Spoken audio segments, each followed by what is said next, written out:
Hello pack members, Taliana Wolf is here. So, this is the first video that I'm doing a voiceover for, well, a voiceover over a speed paint rather. And it's also the first video that I've got most of my lines scripted.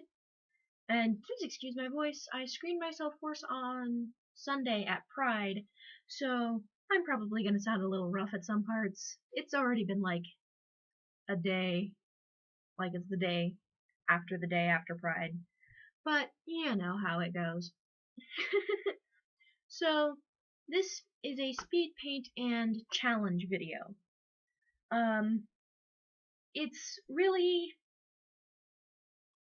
interesting to me, and I hope that others try it, because I'd love for this kind of thing to catch on. So, there are things pretty similar to this for traditional artists, like the 3 marker challenge, or for painters and like the only 2 colors of watercolor challenge that I've seen floating around. But I didn't see a whole heck of a lot for digital artists. And while limiting your color palette can be really fun, you know, you do those color palette things you see on Tumblr or something like that, those are the closest I've seen to a challenge other than, you know, drawing consistently for digital artists. So this one is a challenge for digital artists that it isn't about your color palette, it's not about how frequently you draw, it's about what brush you use. So, Paint Tool Psy, Fire Alpaca, a few others that I know, heck, I think even Paint has it. You have your different brushes. Well, this one encourages you to use those brushes, but only one of them.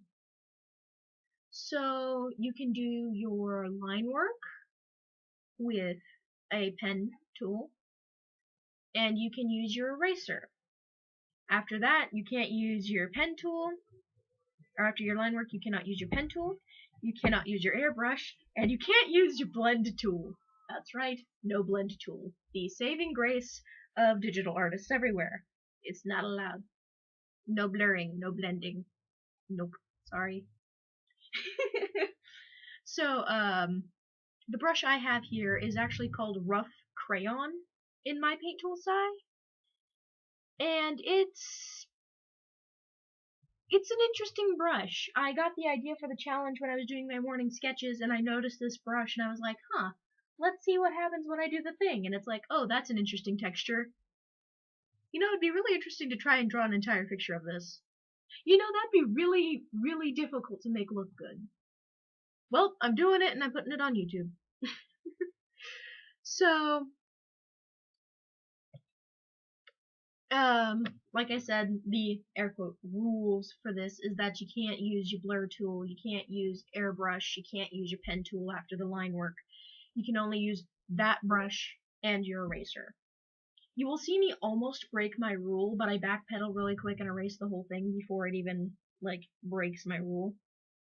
But yeah, it's just using that one tool to color an entire piece, which is harder than you would think, especially if you are like me and you're like, I'm gonna do some shading, and I'm gonna do some highlight, and I'm gonna do a background, and it's like, oh, honey, that's gonna look heinous if you don't do it right.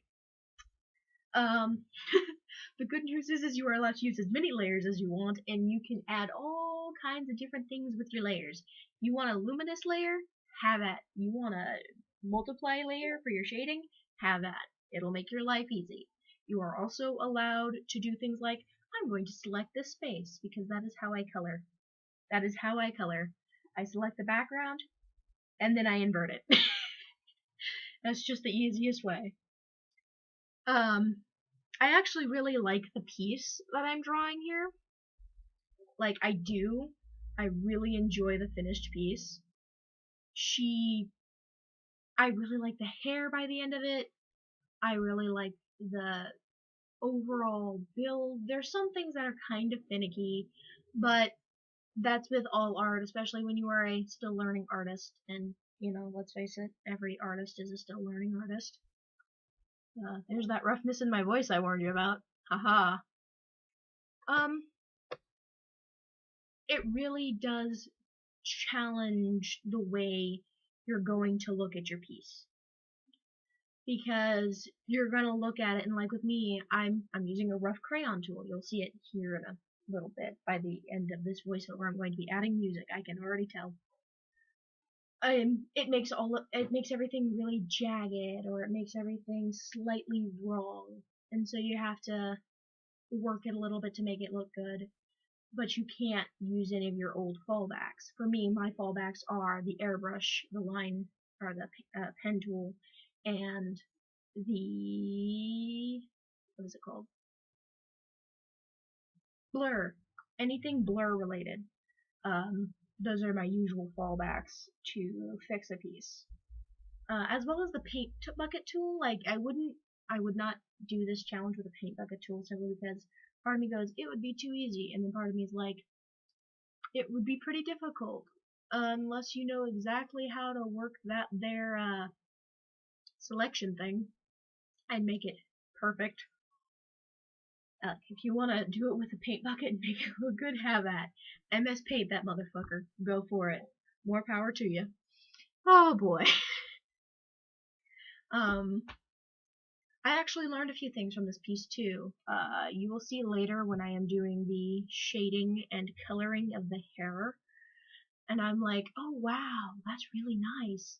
And you won't hear me say it, but you can see the hair, and it turned out really well in my opinion. And I definitely learned some things from this piece that I will be employing in future pieces of my art. Yeah, just overall, I really actually enjoy the piece. I chose a drow, dark elf, whatever you want to call it. They're kind of one of my fallback races. I like drawing them a lot. I have a pretty good knowledge of the doodles, to doodle them. So, that's why I chose drow. She's just cute. She's not any particular character, but she may end up that way. Who knows? Anyway, I'm going to cut for a little bit of music, because I think I'll have enough time for that, and then I will come back for an outro. Bada bing, bada boo, bada bam.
Hey guys, I told you I'd come back for a narration. Look at me, actually keeping my promises for once. Woohoo!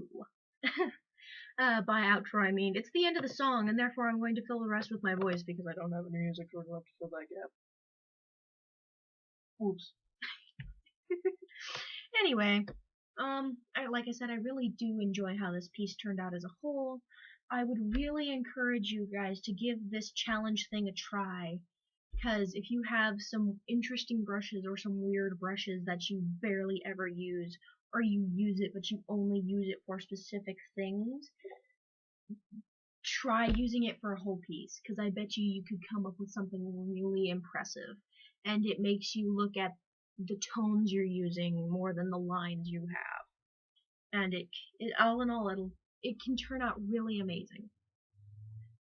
Not that mine is super amazing, it's pretty good, but I know that if some awesome artist picks this up, I'm gonna be like, oh my gosh, Doki, first of all, because awesome artist. Second of all, I'll be like, oh my gosh, Doki, because holy crap, that's amazing. Anyway, I hope to do more voiceover stuff with my speed paints in the future, as well as some just add music over speed paint videos. I also hope to upload more regularly, but we'll see how that goes. We all know I say that like every time I have my voice in a video, and then like showing up in my next video 6 months later after not posting anything. You know how it goes. The answer is not well. um, yeah. Anyway, I love you all, and I will see you in the next video, whenever that is. Mwah! Bye-bye.